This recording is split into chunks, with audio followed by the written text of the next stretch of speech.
I bought an apartment during a market slump, $30,000 below what others had paid for the same layout. I had just finished moving in when Linda Carver, the neighbor across the hall, stormed over. Same unit, same building, yet you paid $30,000 less than we did. You need to make up the difference. I froze for a second. She took it as fear and raised her voice. If you had the guts to snap it up cheap, you'd better be ready to compensate the rest of us. Otherwise, don't expect to live here in peace. I looked at her, so self-righteous it was almost absurd, and I laughed. I had just been discharged from a psychiatric hospital. Threaten me? If anyone wasn't going to live in peace, it was her. I stared at the middle-aged woman with tight curls who had just barged through my door, demanding I pay her $30,000 to make up the difference. All the excitement of finally buying a place vanished. Ma'am, volatility in housing prices is just how the market works, I said, keeping my voice as steady as I could. The previous owner needed a quick sale, and I happened to catch it. That has nothing to do with you. She stepped closer, her voice turning sharp. How does it have nothing to do with me? Same layout, same building, so why did you pay $30,000 less than I did? Annoyance simmered under my skin. I remembered what the doctor told me when I was discharged. When conflict comes up, take a deep breath first, then reason it out. I took a slow breath. For you, the market was at its peak when you bought your unit. When I bought mine, prices had dropped. That's not on me.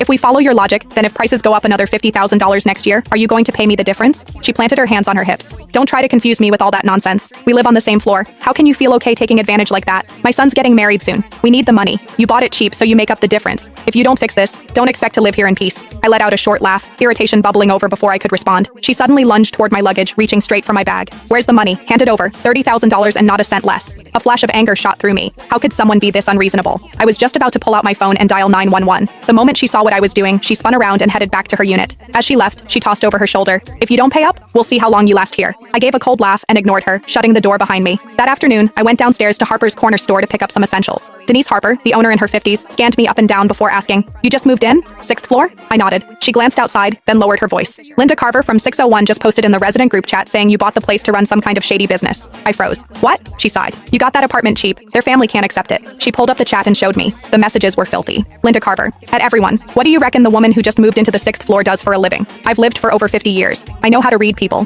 What decent young woman lives alone in a place that expensive? You all know what that means. Now that you say it, yeah, that's suspicious. Where would such a young girl get that kind of money? Those kinds of gigs out there pay fast. Don't let her ruin the atmosphere of this place. Heard she's not bad looking? That makes it even more likely. Anyone got her contact? Just curious? Haha, not gonna do anything. Denise shook her head. They drove out the last person who lived in your unit the same way. Even calling the police didn't help. They won't cross the line. They just make your life miserable every single day. As she handed me my things, I asked her to add me to the group chat. Sweetheart, just between us, if you can tolerate it, then tolerate it. Otherwise, leave as soon as you can. I took my things from her, holding back my irritation, and thanked her. Well, I wasn't afraid. I had just spent my entire savings on that apartment. Leave? I let out a silent, cold laugh. It was the first time I'd ever heard of someone trying to force a psychiatric patient out of her own home. When I got back upstairs, I saw a plastic bag hanging from my doorknob. Inside was a dead rat. There was a note in the bag. "This is the first time. Next time it'll be alive." I scoffed, tied the bag shut, and tossed it right back at Linda's door. I dealt with plenty